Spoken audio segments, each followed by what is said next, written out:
Rising out of the desert north of Las Vegas is Las Vegas Motor Speedway, and the skies are a clear blue over the speedway.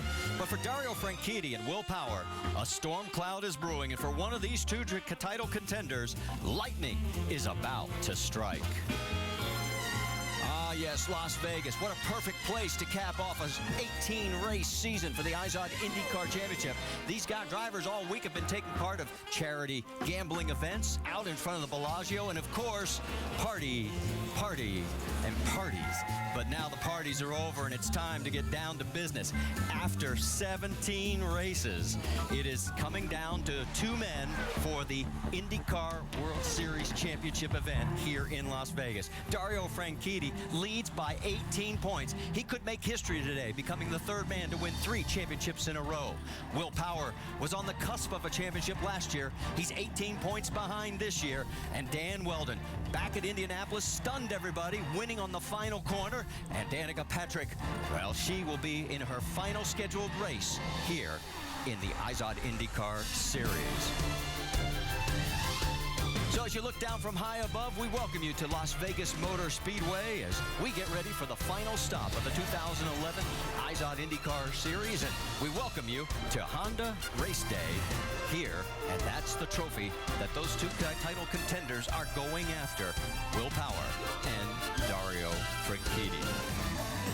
Of course, these guys have been going after each other for quite a while, all season long to be exact.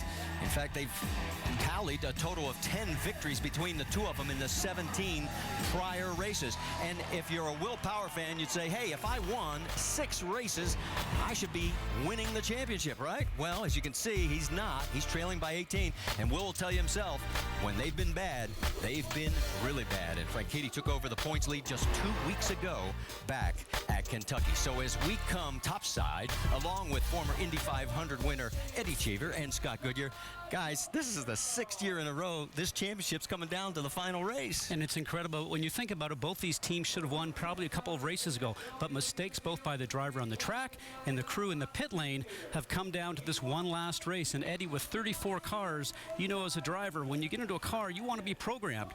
I don't think there's any programming going on here because we don't know what's going to happen. And what an incredible grid we have. We have Tony Kanaan on pole. We have Dario Franchitti, Will Power right in the middle of the grid trying to win a championship. And we have Dan Weldon trying to get $5 million from the last place on the grid. Well, and let's get caught up with the drivers that are contending for that championship. And Jamie Little is with the first. All right, we're back here in the Penske Hauler, just getting ready to suit up for a big day for Will Power. And once again, all eyes are on you as you look for your first championship against Dario Franchitti once again. So, Will, you're trailing him. What would you say were the moments this year that got you in this point situation? Well, all 6 wins most definitely helped. You know, we've had some bad days. I think that's what's put us in the situation where we're not leading, is the bad results have been so bad with DNFs and so on. But, you know, we clawed back from a 64-point deficit to get to this point. So, you know, we've worked hard. It's been a great season, no matter what the outcome is. And, you know, I think that we've put a lot into this race, a lot into the last 2 races. Obviously, Kentucky was not the result we wanted, but that's racing. And we'll do what we can today.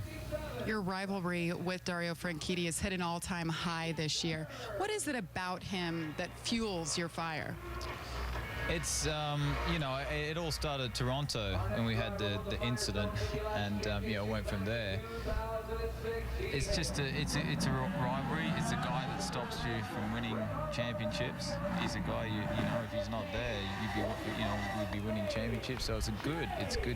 It's great for the series. It's tough competition, and you know, it's hard to be good friends with someone that you fight so hard with. And not that we're bad friends, but we're not really friends off the track. So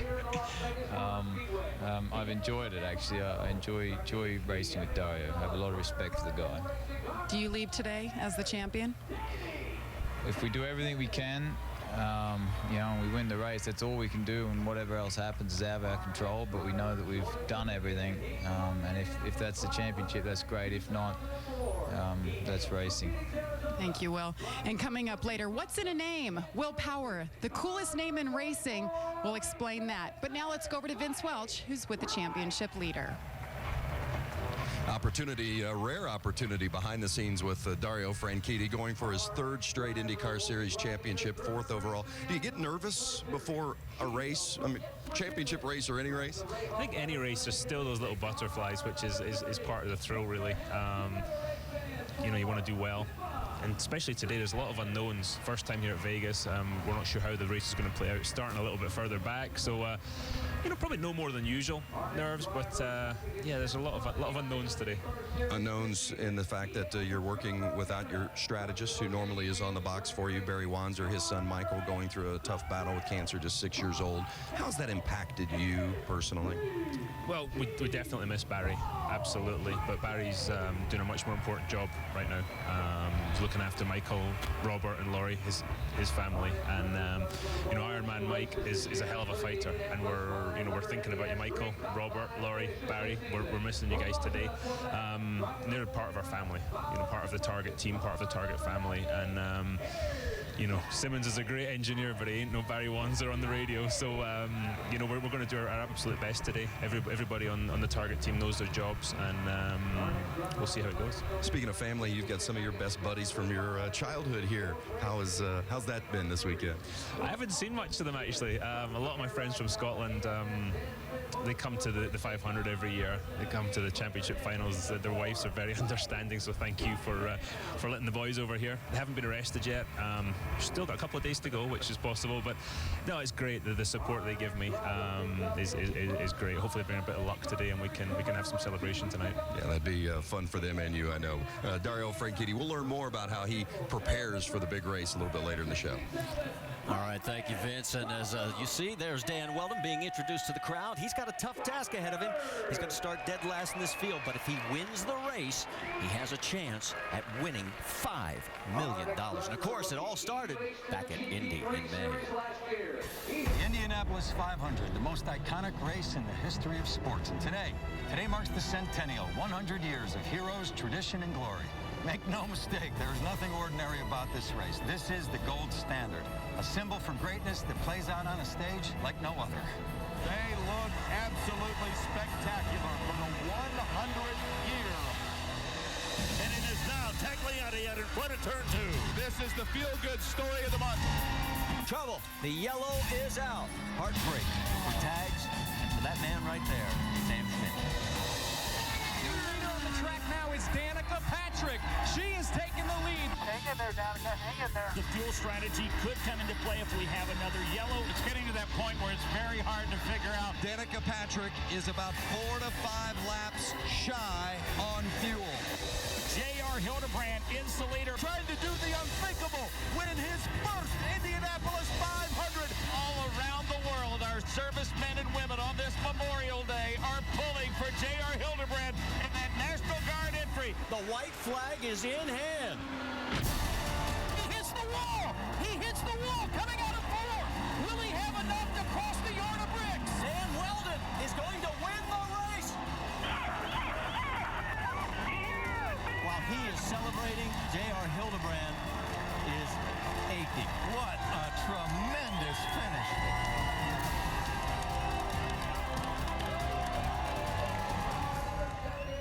Well, for Dan Weldon, that was a $2.5 million payday at Indy. Today, he's racing for twice as much, $5 million, to be split between Dan and a fan by the name of Ann Babenko, who won the contest for GoDaddy. But here's the question. You have to come from the back of the pack. Is it twice as much pressure, and do you have the car to do it? You know, honestly, I always put a lot of pressure on myself anyway, and there's a lot of history and tradition to win the Indianapolis 500. This is slightly different. It's a unique opportunity that Randy Bernard, the IndyCar Series, GoDaddy, and Verizon have given me. And, you know, we've had a tough weekend so far, but, you know, I think the Bowers and Wilkins at Magnolia, William Rast, Curb and Big Machine Records car will, you know, definitely come to the front. We've, like I say, they've worked tirelessly yesterday to literally change everything. So there's not the problem of having slow car syndrome. And, you know, I've been excited by this event just with the build-up, but I can't wait for the race. And in answer to your question, I think there's pressure all the time, especially when you want to win as bad as I do. Now, think about this. It's Vegas. He's got a roulette wheel painted on his helmet. He's ready to roll the dice. Marty? All right, thank you, Rick. Thursday night, the drivers went downtown on the strip. There was the team photo in front of the Bellagio fountains. But this was the cool part. Yeah, they docks on the Las Vegas Strip, and they were driving the cars down there. The driver said they had a blast, and thousands turned out. Great event. Well, still to come. We'll have more on Danica Patrick's final scheduled race in the IZOD IndyCar Series, and more also with Will and Dario Franchitti as we're in Las Vegas for the IZOD IndyCar World Championships. Because you were born this way, baby. What you see today is a product of where I've been, and that's in IndyCar for 7 years, and the Indy 500, and all of the articles written about me. That's what I am today. My brand owes it to IndyCar and everything that's happened to put me in the place that I am, and that's allowed me opportunities beyond that. When I was a kid, I remember watching the Indy 500 with my dad and my mom. The one thing missing from this room, though, is the Indianapolis 500 trophy. That's my goal. And I wanted to win the Indy 500. It's the greatest race in the world.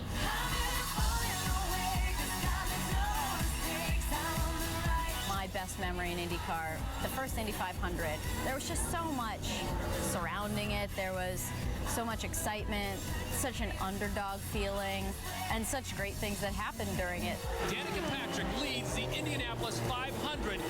Taking the lead and just really feeling like I belonged there. Mark this date, May 29th, 2005, as you witness a history-making performance. I'll never forget that. I am determined, I am focused, and if I get mad, it's for a reason.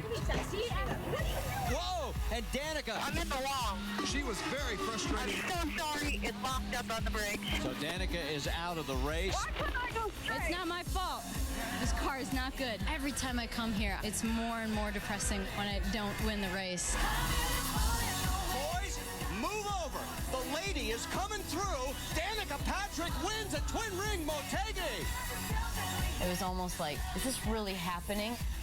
I feel like I was crying, but it's a long time coming. Finally. I never thought it'd be so hard to win more than one race. There were great moments. I wish there was more of them, but it made me who I am today. I've done some great things and obviously won and ran up front. I didn't run up front every single weekend. There's not a lot to make me regret or think differently. Ask me in a few years and maybe I'll have a different answer. I believe it will be hard for people to forget that I'm an IndyCar driver or came from IndyCar, but I think you're kind of remembered for what you did at the end, what people last remember you for. The reason why I'm moving to NASCAR is because I loved racing those cars. What you think your life is going to be isn't always what it's going to be. And you grow up and you have different wants and needs and you feel comfortable in different places. And my new wants and needs take me to NASCAR right now.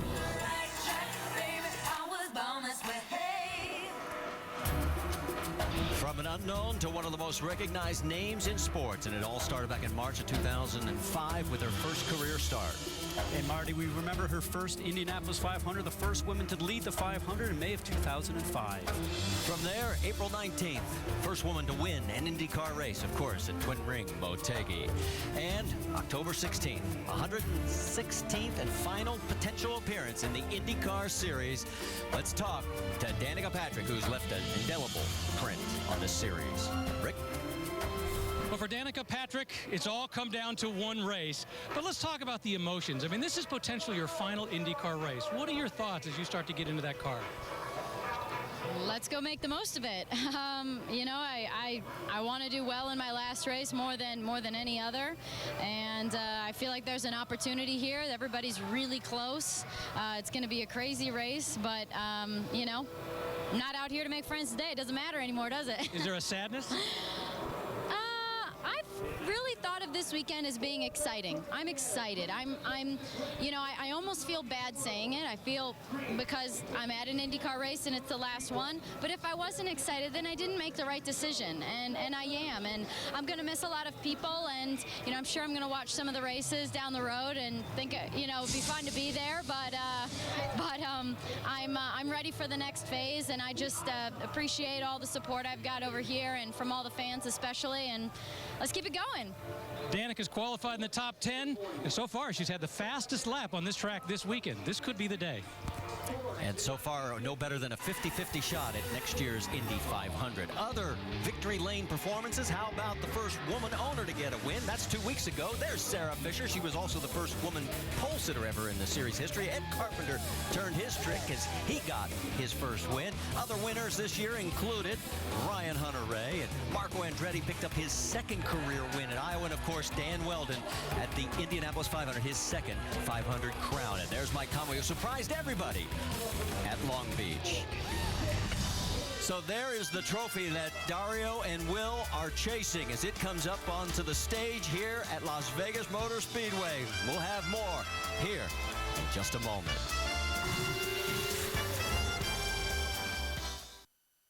James Hinchcliffe here. We're at the Aria Resort here in Las Vegas, and we find ourselves outside the theater of the Viva Elvis by Cirque du Soleil show.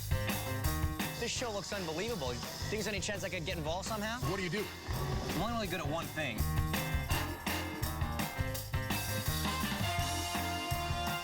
You know what? I hear Oriol Survey, my teammates in the building. I think he's going to stop by and check it out, too. Man, I've never seen that in Barcelona. Think you can teach me? Oh, you bet. We'll hook you up. Ready? Spin. Cow attitude. That's good. Good. Oh, yeah. Is that Elvis Cadillac? Elvis Cadillac. I think I'd rather do that. Viva Las Vegas.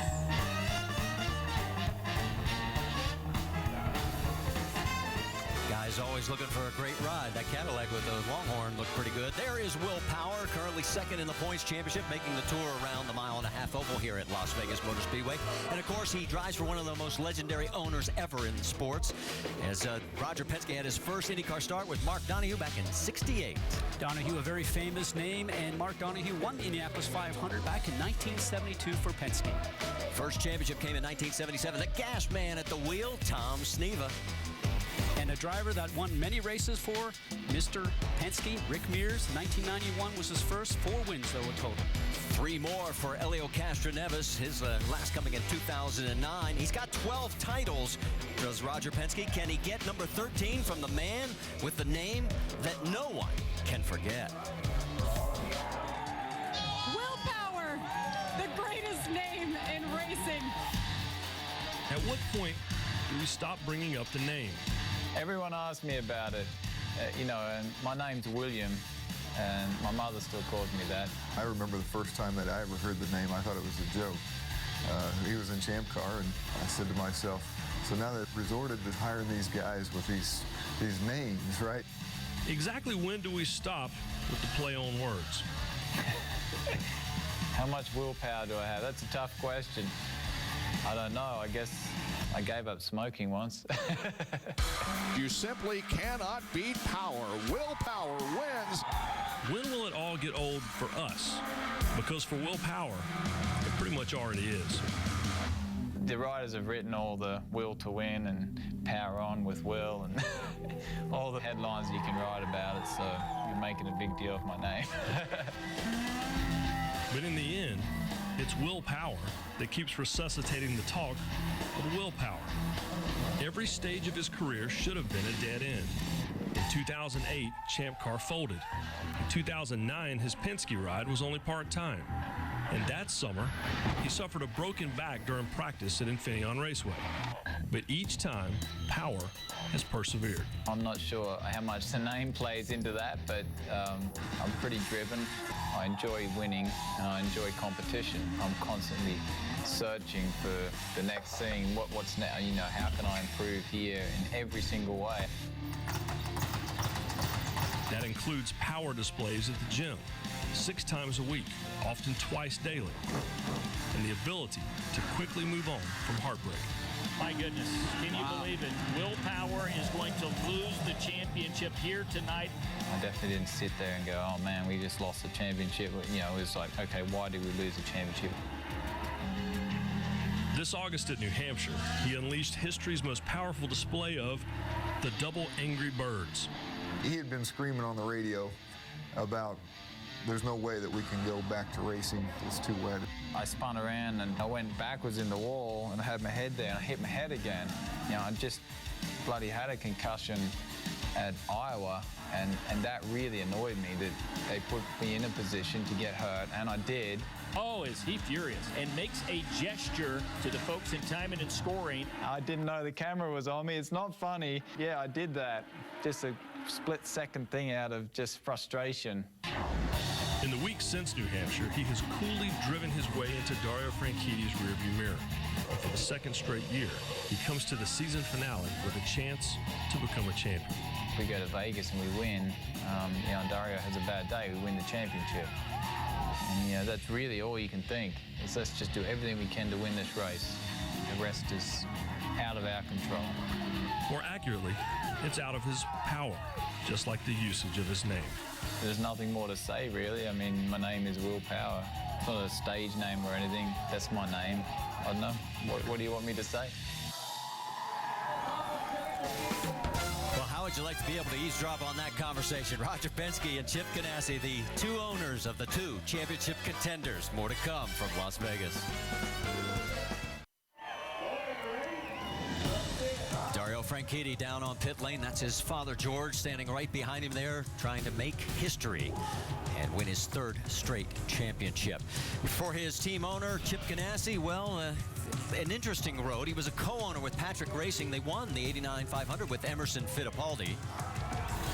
Eddie? Hey, that's me. Yeah, that is you. 1990 was the year. I didn't know you were that old. Scott? The first win in the series championship along with Jimmy Vasser driving. That was in 1996. First 500 win as a sole owner came with Scott Dixon driving back in 2008. And his first owner in history to win the Daytona 500 and the Indianapolis 500 in the same year. Now, his driver, who can win the championship today, is very meticulous. You want to get an idea just how much? Here's what we mean. Dario Franchitti is the winner. He's going to win this one handily. It is Dario Franchitti by 5/100ths of a second.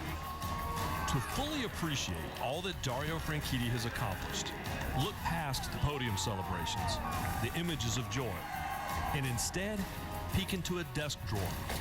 That's where you'll find Dario's notes. The note taking came about, I think I was in Australia, and I just wanted to clear my head about the track. I wasn't clear on where I could gain or lose time, so I just made some notes on each corner. Scribbles of observation and inspiration. A jigsaw puzzle of papers, of a life written note by note. I'll take them with me to any race, you know, depending on the style of track. I'll take the notes from like a street course or a road course or 1.5 mile oval, short oval, or when I come to Indy, I'll take the notes with me. And sometimes I'll be sitting in the bus at night and I'll just grab the first piece of paper that comes to hand and I'll make some notes. And I hate to admit it, but I'll wake up in the middle of the night and have to write it down. So I keep a notepad next to the bed now. I need to get a life at some point, but I love this life.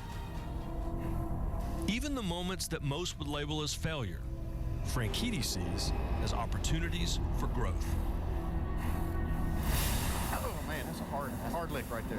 Dario Franchitti has had contact debris off of one car. There's the carcass of what's left. It gave me a big reality check. I think what it really did is it showed me that I love driving IndyCars. The fact that I went away, I realized how much I missed it. It was a big change, you know, from 2007, the high, to the low of 2008, back to the high of 2009. It was quite a swing.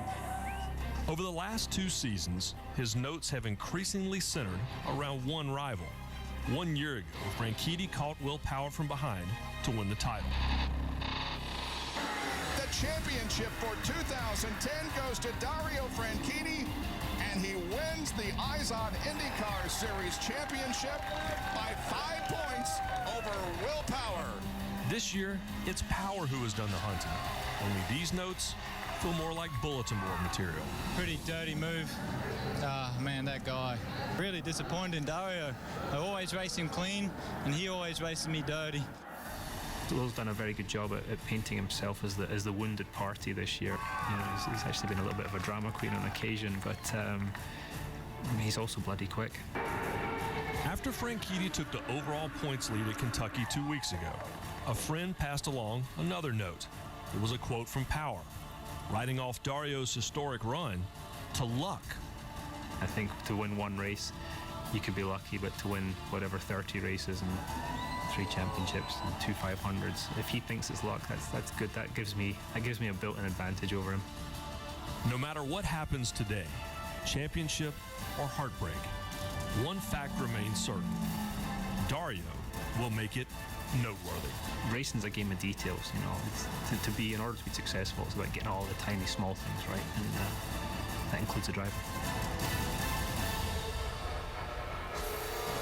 And there is the meticulous note-taker with his owner, Chip Ganassi, as they are getting ready for the opening ceremonies, as we are as well. Here's this championship scenario. If Franchitti finishes first, second, or third, doesn't matter what Will does. Dario wins. If Franchitti finishes 4th through 7th, Power must win the race to win the championship. If Power finishes worse than 7th, Franchitti wins no matter what.